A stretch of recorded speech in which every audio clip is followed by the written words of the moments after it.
What is up, everybody? For this Mock Draft Monday episode, I've got two guests joining me, Austin and Dwight, and we're going to do a Talk the Mock episode where we go over some of our recent Campus to Canton mock drafts, discuss strategies, reaches, and good picks.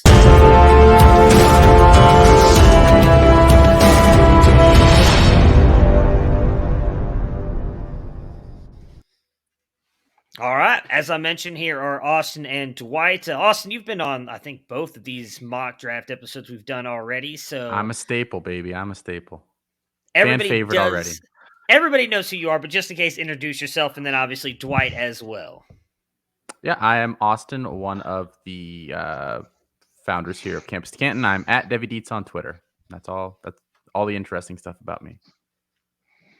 All right. I'm Dwight Peoples, FF Peoples Champ on Twitter. I'm more behind the scenes guy, but I'm getting the itch to get back into podcasting. So thought I'd pop back on and say, hey, I was kind of retired for a while. Live here on the air. I got something big for you guys. I want to talk to you guys something big after this. So perfect. If it's, I really hope that it still involves some of that James Bond music stuff we talked about. That I'm looking forward to, even if that's just whatever. We can randomly do that and drop it somewhere. Oh, that's my side project. That's my side chick. I'm ready to talk some James Bond with some people. I don't get to talk enough about it. So, but enough about James Bond. You guys did not come by here to listen to my man crush on Mr. Daniel Craig, James Bond, the character. We are here to talk about mock drafting. And if you guys are interested in joining a mock draft, we have 4 going right now. Those are full, but we will have more going. You can reach out to Austin on Twitter, as he just mentioned, at DevyDeach. You can reach out to the website handle at Campus2Canton, or you can reach out to PJ. He runs all of our mocks. He is at Masta PJ, Masta PJ on Twitter, and we will get you guys locked in for a mock. It's a great way to practice this because it is a big draft. You're only doing half of it as well. Most of these mocks are only running about 20 to 25 rounds. Is that correct, Austin? Yeah, at least at this point. So, I mean, that most go 40 to 45, so you're running about half, but it's a good way to kind of see how the college teams go, how those drafts work out to prepare yourselves. We've got a lot of time before, well, maybe not. We already have a bunch of startups kicking up in our Discord as it is, but it's a great way to kind of get practice here on some of these mocks. So I am going to start with Austin here. We talked a lot about, you've kind of become very well known for the zero QB strategy. Was something you really kind of propagandaed last year. Maybe propaganda sounds bad, but you really kind of put that out there to everybody should go zero QB. This year, right now, at least in the draft that we're going to pull up, and I'm going to put it on page for you guys here, we had 3 QBs go in the top 12. I'm going to put it full screen. I'm sure you guys, as beautiful as the 3 of us are, I'm sure all you guys really care about here is the information. So, I mean, we had 3 QBs, as you can see here, go in the top 12, and Bryce Young, Caleb Williams, and Quinn Ewers. We saw, again, as I mentioned, a hot trend. How far does that go before they become a value, though, for me? And were you surprised to see 3 in the top 12? I was not surprised. I was actually surprised it wasn't 4 like it was last year. I thought CJ Stroud would creep up in there, although he's not too far behind these guys. I actually don't feel terrible about the value on any of those picks, though.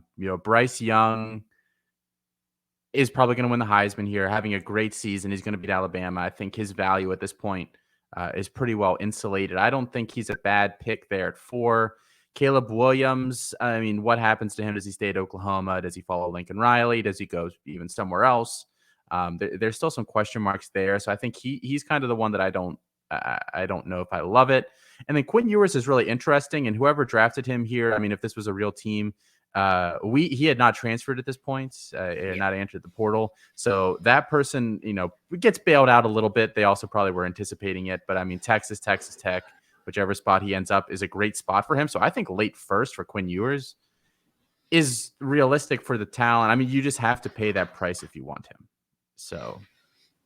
Yeah, I mean, because we're guaranteeing Dwight. I mean, you think regardless of where he goes, Texas Tech, Texas A&M, he's likely going to be the starter, the shoe-in starter, regardless of where he goes. Oh, absolutely, man. Yeah, I like this. I like this trend. I like the way the mocks are going so far. Like Austin said, I think last year, I mean, it was typical to see 4 or 5 quarterbacks in the first round. I think looking at the going into the second round, even, I like that it's more running back, wide receiver. I think I like the way the mocks are falling this year a lot better. So, yep, I have no problem with that. But I would be hesitant on Caleb Williams as well. Like that's, yeah, I would definitely go zero quarterback route there. I'm not.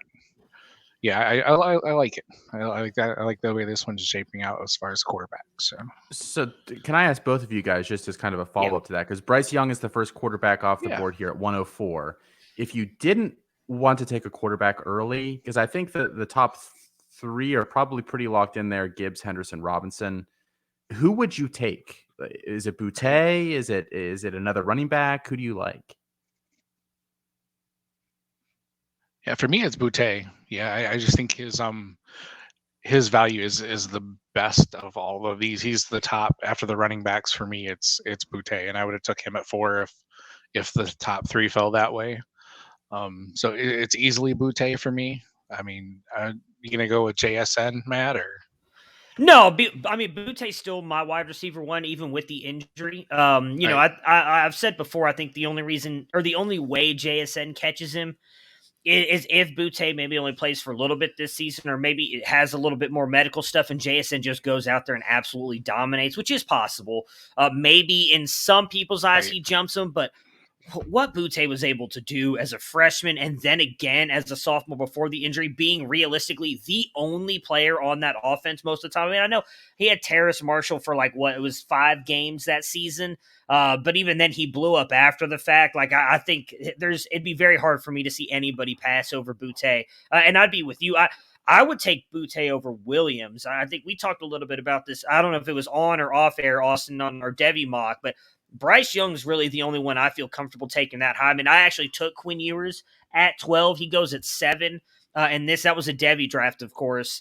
And I don't mind that. I think for me, though, I'd still rather take JSN, maybe even Worthy, Zach Evans, because of some of the other quarterbacks you can get behind him.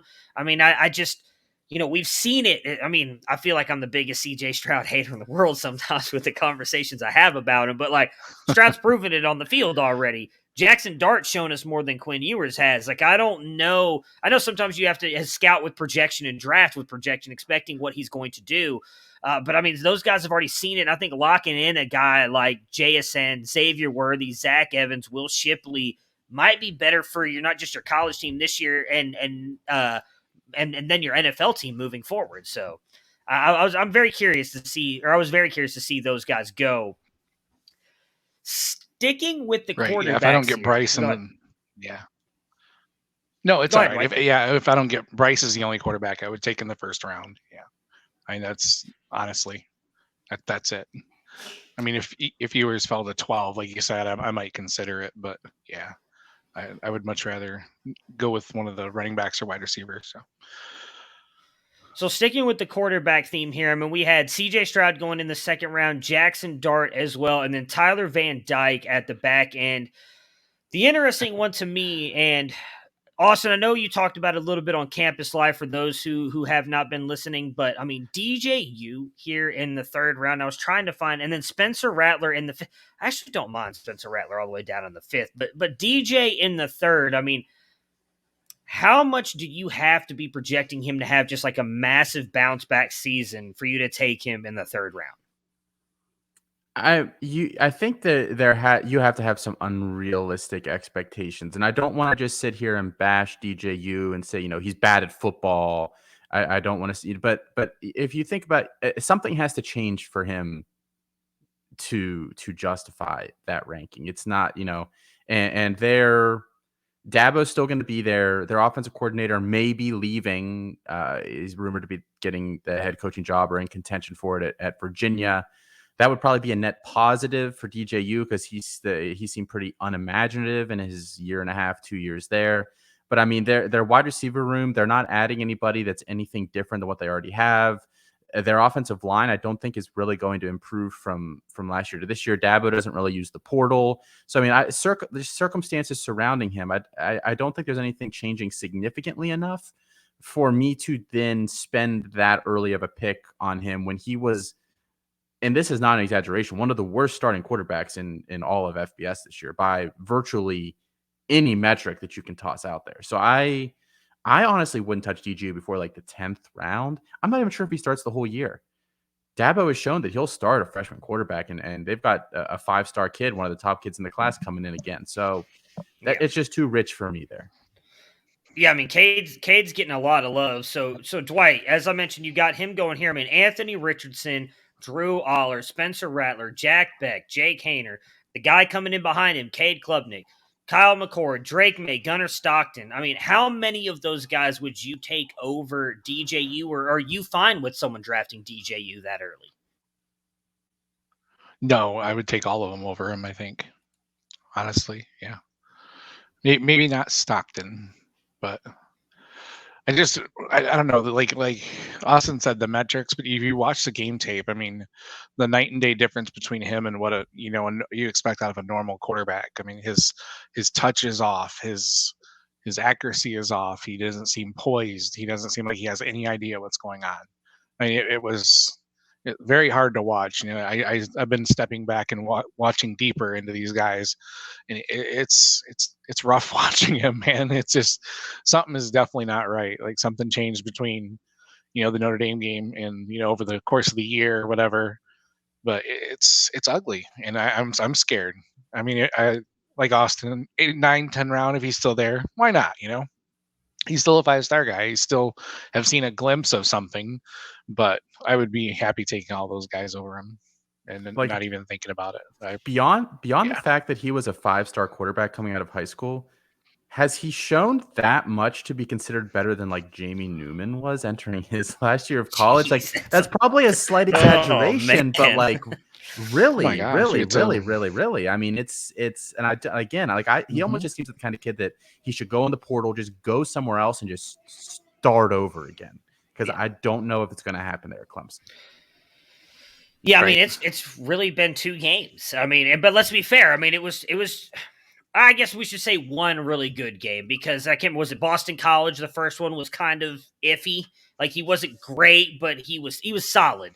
The Notre Dame game, he played really well. And I mean, it solidified him as like QB1 for most of us. Almost everybody in the Devy Campus2Canton industry had him as like the solidified college QB1. I mean, that's just to show you guys how bad of a season it was for him. And I still don't think it was all him.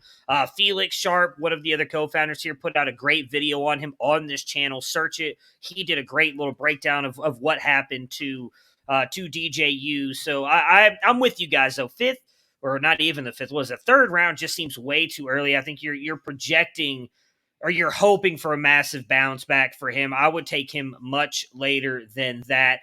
Couple more questions on the QBs, and we'll move on to running backs. Austin, our QB1, and I say our because one of the other guys who does a lot of the 2022 freshman stuff just has him ranked criminally low. I've actually put in some calls to see if we can get him committed, because I just do not understand what he has against Drew Aller. But we have Drew Aller going here in the 4th round at 4.9. Is that a solid pick?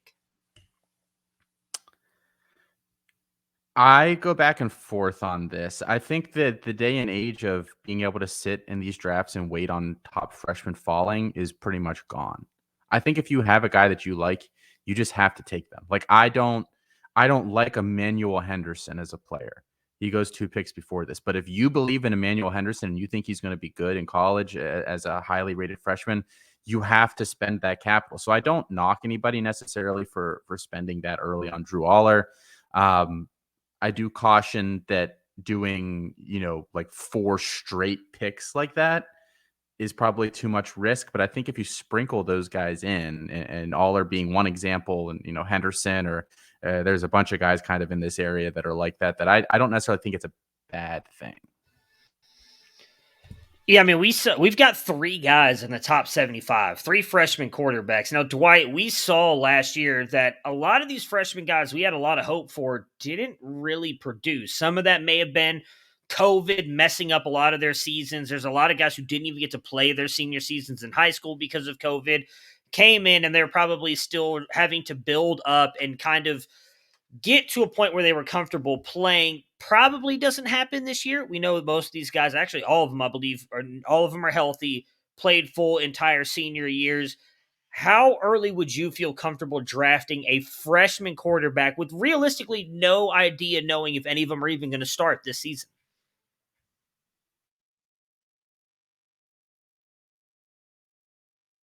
Sorry about that. I pulled a Felix. I think I'm fourth, fifth round. But even then, I did a lot of this last year. I'm not gonna lie. I bit on a couple of my startups last year really hard on freshmen, and every team that I did, I ended up just hating it halfway through the season. I spots on my bench was zeros. Like I want to get producers. So it was definitely kind of tough. But like you said, if you're gonna shoot your shot on one of your guys, I think the fifth round is about a sweet spot. I think for a freshman quarterback. But if I take one, I'm not taking another till 12 or 13, at least, maybe even later than that. Like I'm going to shoot my shot on one guy, and I did that a lot with Tyler Buckner last year. I said this is my one freshman I'm going to get, and I grab him like the sixth round, and then I would just no more freshman quarterbacks, until you get to the 25th round, and you're taking guys like Preston Stone and things like that. So yeah, I think fifth round's probably pretty sweet. That's where I would go.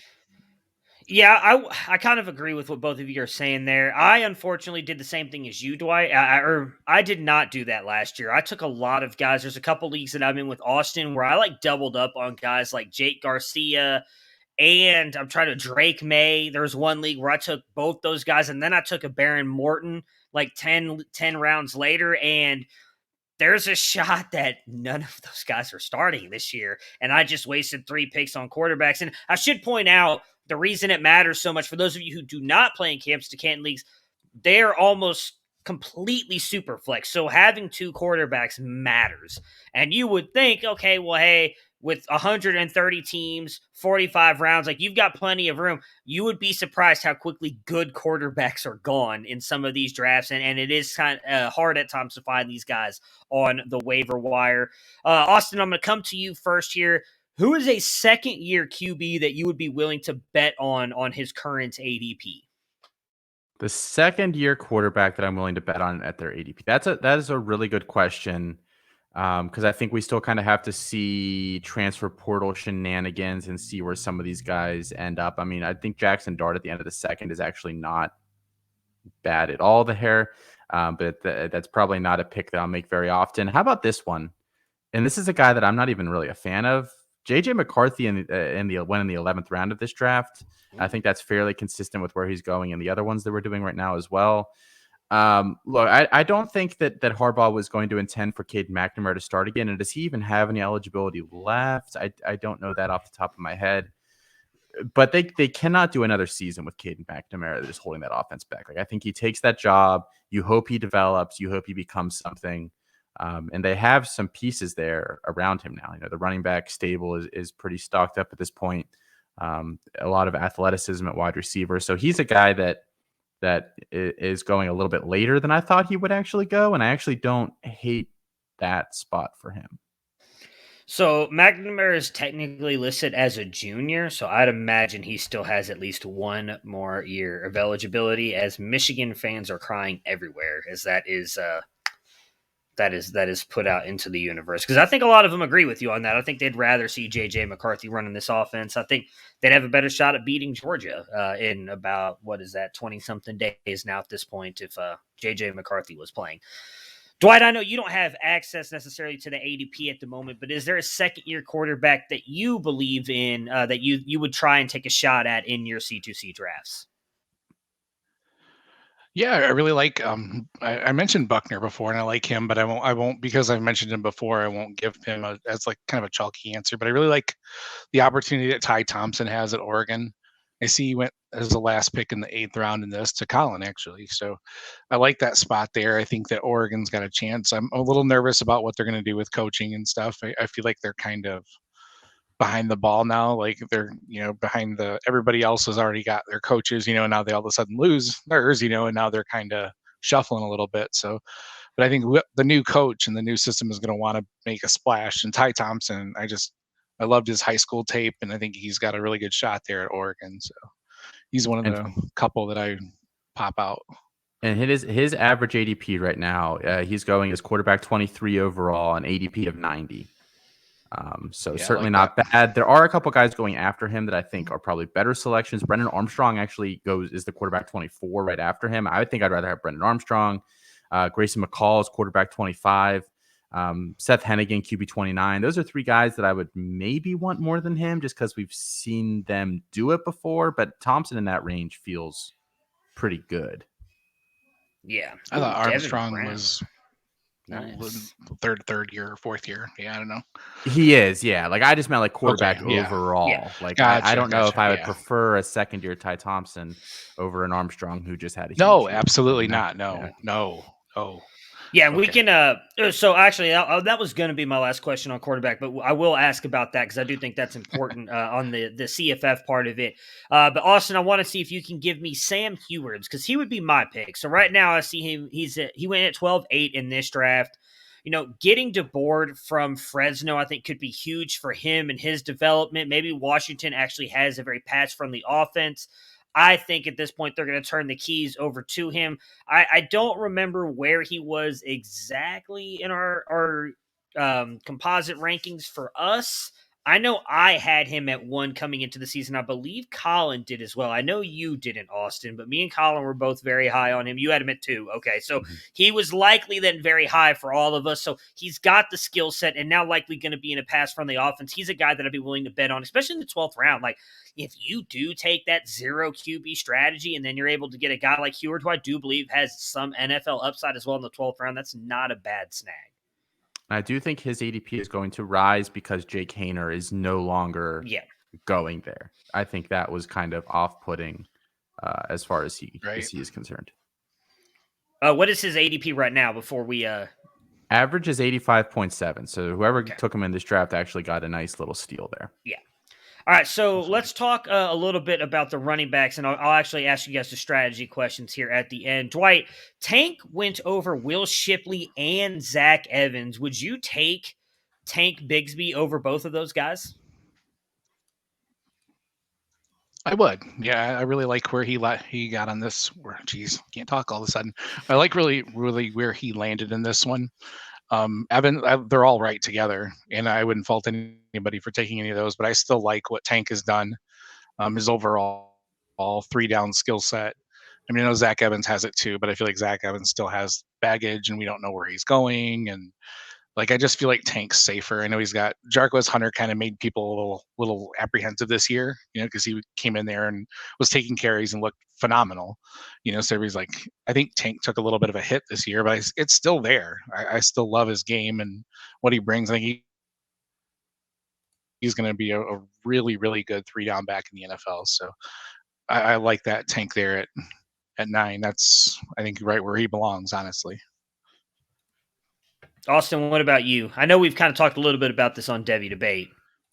I do prefer Zach Evans to him slightly, but I just like I know I've probably said this on like a bajillion different shows and articles and on Twitter recently. Like, I think Tank Bigsby played this year hurt. I think if people are, I see some people fading him really hard, and I was one of the biggest Tank Bigsby critics coming into the year, but I think by the end how things are going to shake out, he's going to go after those two guys, and that's just a really good value for me. I think I'll end up with a lot of Tank Bigsby in these mock drafts this offseason.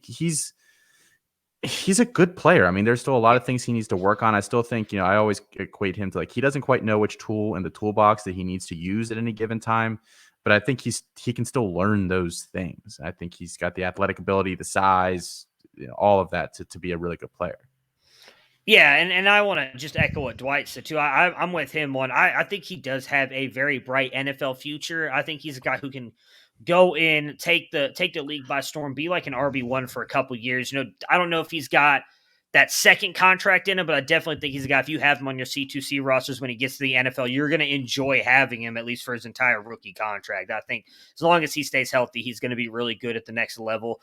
Austin, I want to talk about your guy, Balin Allen here. He's at least Felix's Bay. He goes at 2 for, over Sean Tucker. I don't even know if I think I'd take Jadon Blue over him. Like, is that too early for Braylon Allen, 2-4? It's a good question. And I know I've been a very big skeptic of Braylon, similar to how I was a big skeptic of Tank Bigsby last year. I do think he has more upside than Sean Tucker. I actually think Sean Tucker is going to be an example of the armchair Twitter community liking a player more than the NFL does. Like, I just think he fits that archetype, like a smaller school. Like, I think the athletic ability is overblown slightly. ACC defenses weren't very good this year. So I think I would prefer Braylon Allen over him if I had to choose, because you're going to get at least 2 really, really good years there at Wisconsin. Whereas with Tucker, does he come out after this year? And if he does he get if he doesn't get the draft capital, is he worth very much for your NFL team? Like, I think those are the kinds of considerations you kind of have to make and how you kind of separate these guys. So yeah, I prefer Braylon Allen a little bit. Not that any of those guys are bad run. I'd be happy to have any of those 3 running backs you mentioned on my team: Tucker, Blue, or Allen.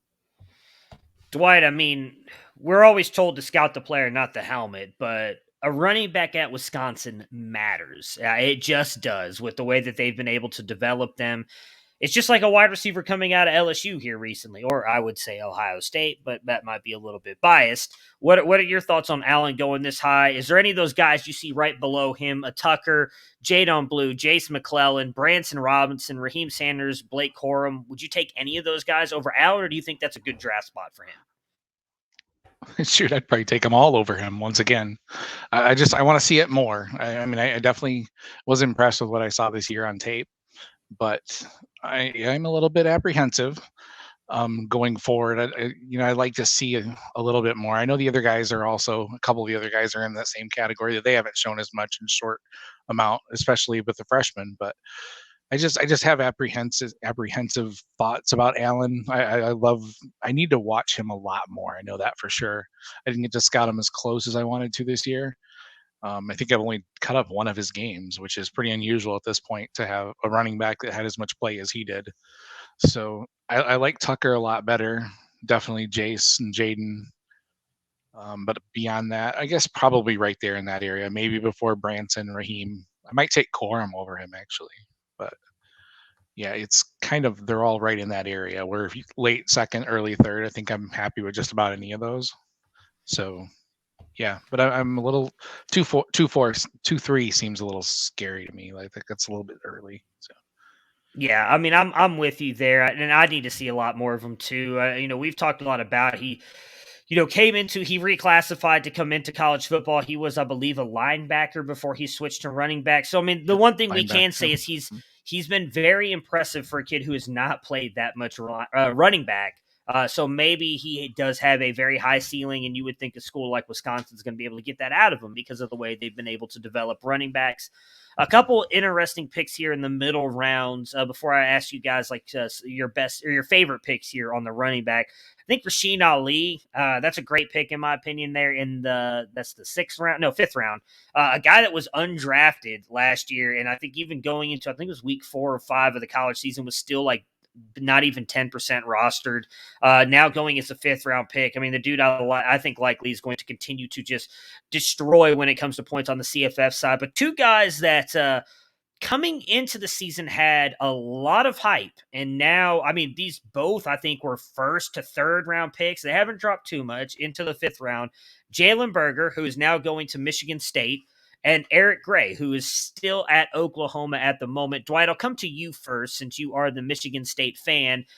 We saw them really kind of be able to rebuild Kenneth Walker's stock, a guy who was not used correctly at Wake Forest, in my opinion, and Dwight is having some technical issues, so I'll actually come to you first on this, Austin. He was dealing with Walker was not used right, in my opinion, at Wake Forest. Really kind of killed his value. He came to Michigan State, really is, a lot of people thought, just kind of like a whatever move. And now there's talks about him getting drafted in the 2nd round. Can we see that happen with Jalen Berger? You're muted, Austin.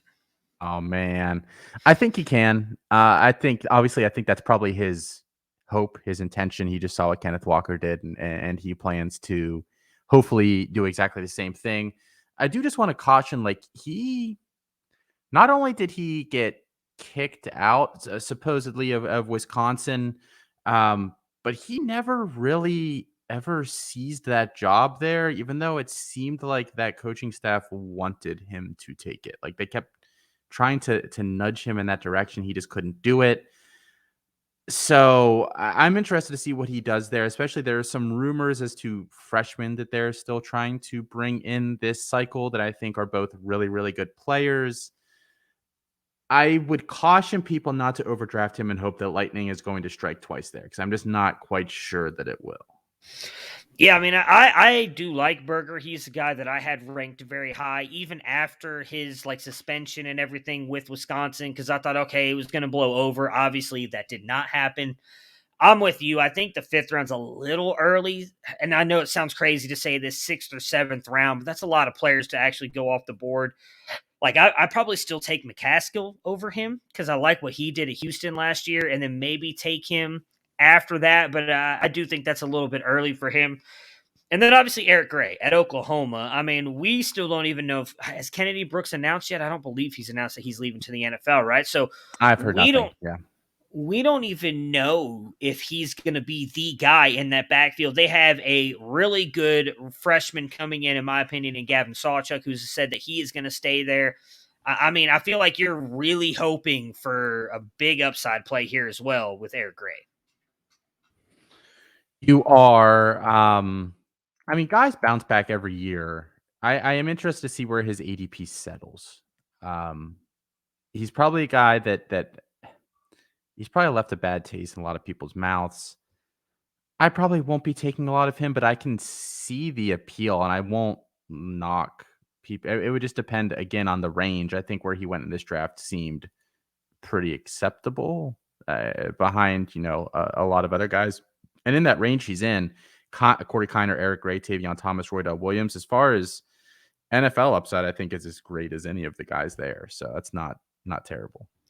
Yeah, I mean, if it were me, I'm waiting till the 10th round and taking Gavin Sawchuk. He's going to be the leader in that backfield, but I'm biased. I'll 100% admit that. So, Austin, what is your favorite and least favorite running back pick in this draft? Oh man, my favorite in this draft is it might be Donovan Edwards. I think he's flashed enough at the year here where I'm just pretty much totally sold. Like Devin Achane's so small, he's never going to be a 3-down back in the NFL. It's just a fact of life. Blake Corum, I don't know how much frame he has left. I'm not doubting him per se. I'm just not sure what his NFL upside is. I think he was a really nice pick there at the 40th pick overall, the 404. If you look at the other players that went in his range, Devin Neal, I like him. Kendall Milton hasn't done anything yet at Georgia, purely an upside pick. At Guy Hall, a year 1-0 wide receiver, so that's not great. And then it's like a bunch of freshmen. He's the only really, Edwards really flashed. I just that seems like a really, really nice pick to me for a guy that probably can contribute heavily in college as well next year. Yeah, for me, it's going to be the guy I already mentioned, and that's Rasheen Ali. I do think he's got some NFL upside as well. And for a guy who's likely, I think, at worst, top 10 at the running back position, likely going to give you at least 2 more years of eligibility at the running back position as well. I think it is a great pick there for him. Dwight, we were talking about, do you have a favorite running back pick in this draft? Oh man, let's see. Sorry, I think a trash panda knocked over my internet tower or something. I don't know. Let's see here. Sorry, I'm just getting everything back online here. You're good. Underrated minor league baseball team, by the way. The trash. Oh, I love it. I love that logo. And I'm right there with you. Great logo. I need to get a hat. I really do. I tried to, and then they were back ordered, and COVID, screws everything up. So, let's see. While you're thinking about that, Austin, we see a lot of these freshman running backs going off the board too. Is there one that sticks out to you that you really like? I like the value on all of those guys, actually. Jadon Blue, end of the 2nd, feels fair. Branson Robinson, beginning of the 3rd. Nicholas Singleton. I actually think Nicholas Singleton might go earlier than that when all is said and done. He's going to make some serious waves at Penn State and camp this year. He's just a freak of nature. And actually, I have Trevante Citizen in a top tier there with them, and he went picked in the 7th round. So I think he's a guy right now that's looking like potentially a steal just based on where I have him ranked compared to those other guys. Right, and Sawchuk down in the 10th seems like it's kind of low. This is a good point, Matt. Yeah. No comment from you on that. Jeez, I love Sawchuk. I just talked about how I take him over Eric Gray. Like I'm perfectly fine waiting over 5 rounds to get the guy who I think is going to end up leading that backfield, and Gavin Sawchuk. I'm with you on that.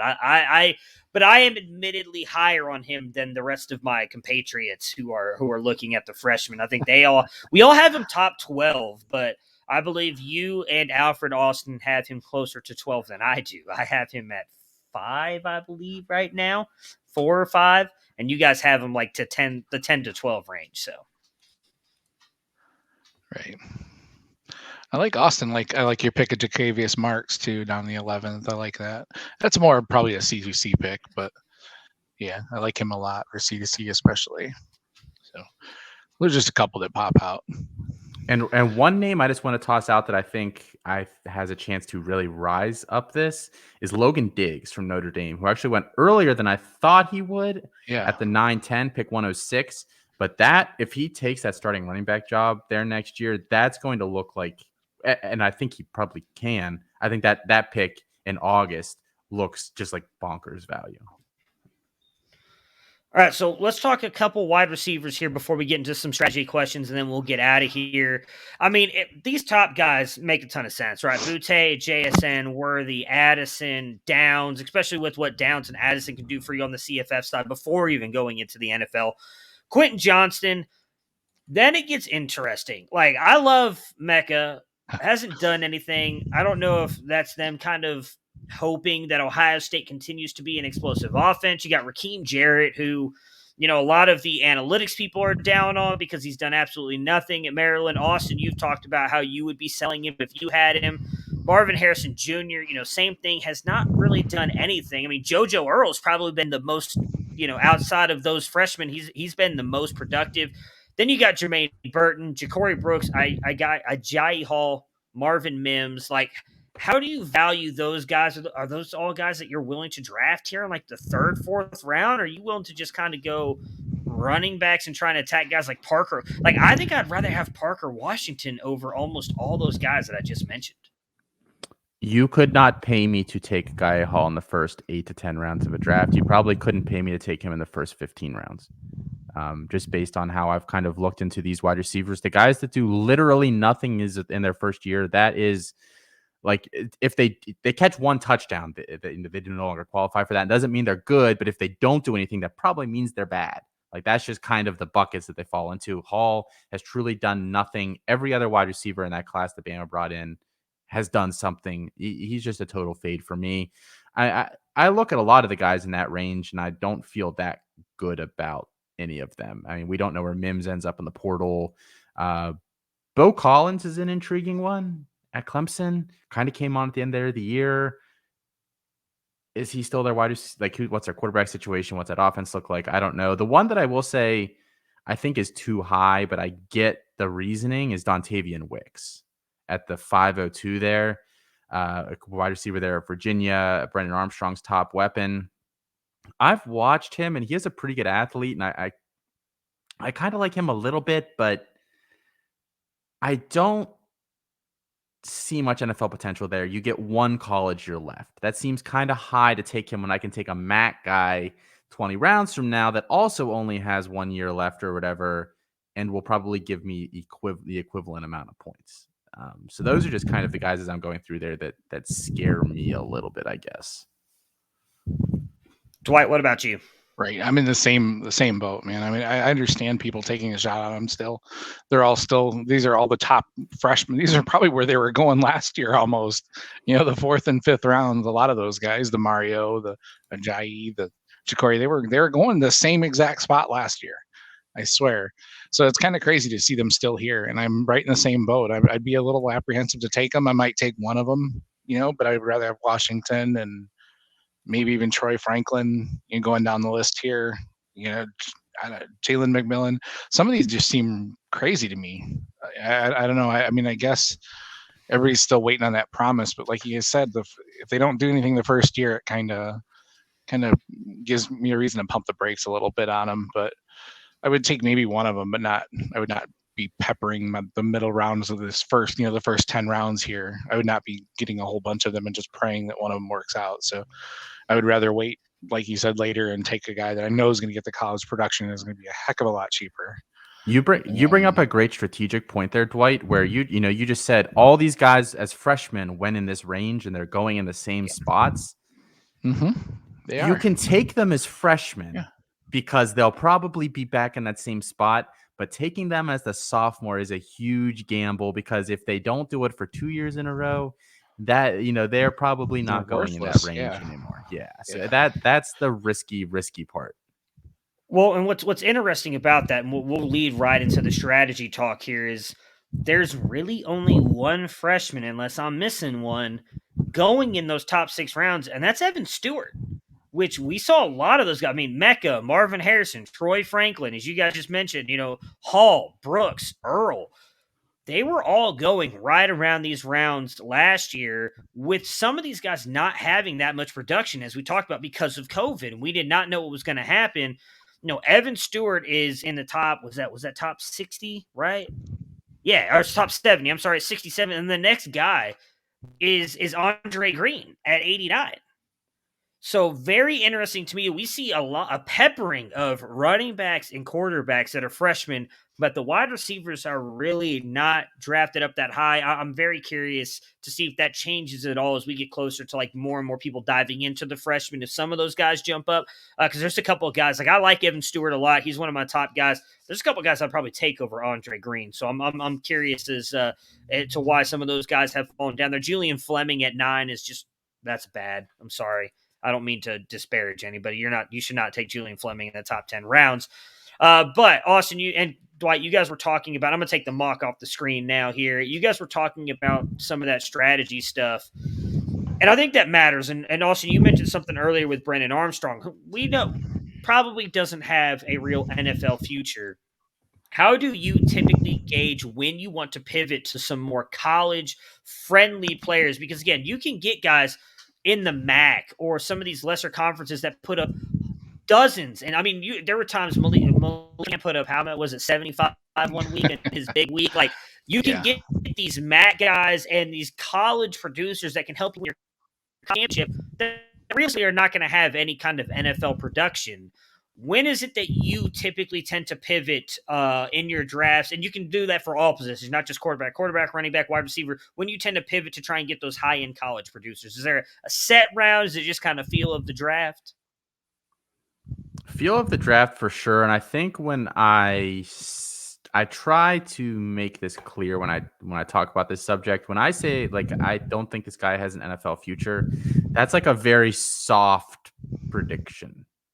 Because we said that this offseason about Kenny Pickett, about Malik Cunningham, like Hendon Hooker.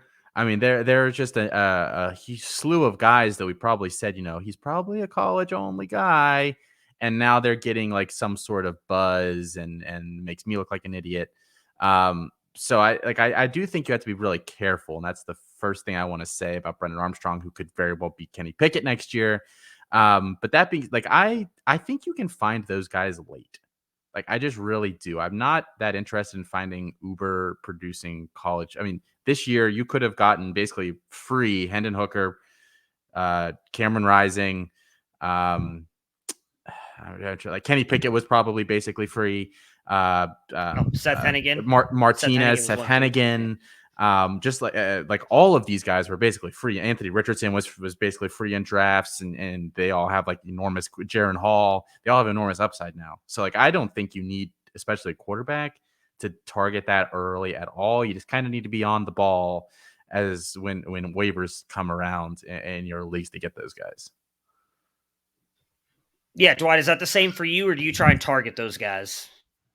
Right. It does based on, you're going to go off of what everybody else says, but the teams that I ended up drafting last year that I liked the most, I usually kind of started to sprinkle them in, around 8, 9, 10, 9 and 10. Sometimes I would grab like a Brennan Armstrong just to do it, and then I would wait a couple rounds and grab another one. But I found the ones that I liked the best, I was doing it quite early. And, I don't really have sometimes it'd be like 2 NFL, 1 college. or one. I just try to go back and forth a little bit, and I ended up with some really powerful college team by doing that. And then like Austin said, eventually some of those college guys are going to get buzz, and some of them are going to, now you've got, even if it's even if it's perceived buzz, like, you can still capitalize on perceived buzz.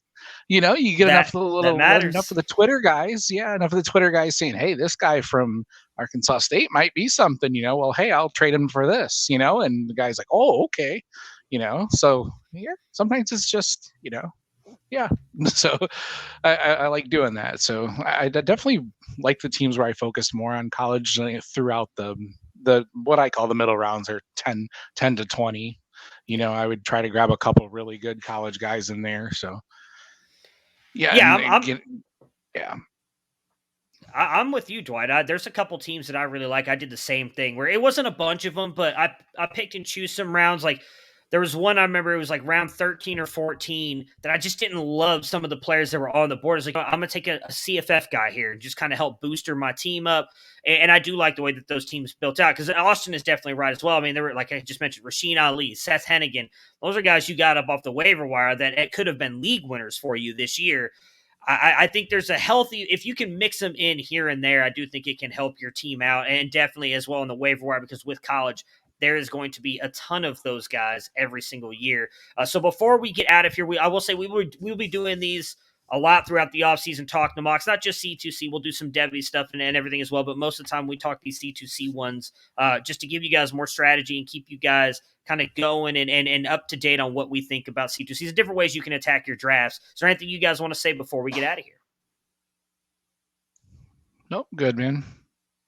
Chris and I are going to be going head to head in terms of zero quarterback versus all the quarterbacks this offseason. I think you guys know where I stand, but yes, that'll be a fun episode. We've got to try and I will make sure that we get a mock draft episode for you guys here. Maybe after the holidays with a bunch of the C2C guys. I mean, we can get 10 people on StreamYard. Maybe we get a bunch and we try and run a little C2C mock live for you guys, and we can get a little Chris Moxley and Austin arguing live on the channel about their different quarterback strategies. And maybe we'll let you guys grade our teams. But we appreciate you guys tuning in for Talk the Mock. We will be back again next Monday with likely another rookie mock draft. Thank you guys again so much for tuning in. Make sure to subscribe to the channel. Click that little bell icon as well so you guys know when each of these videos drop, and enjoy the rest of your day.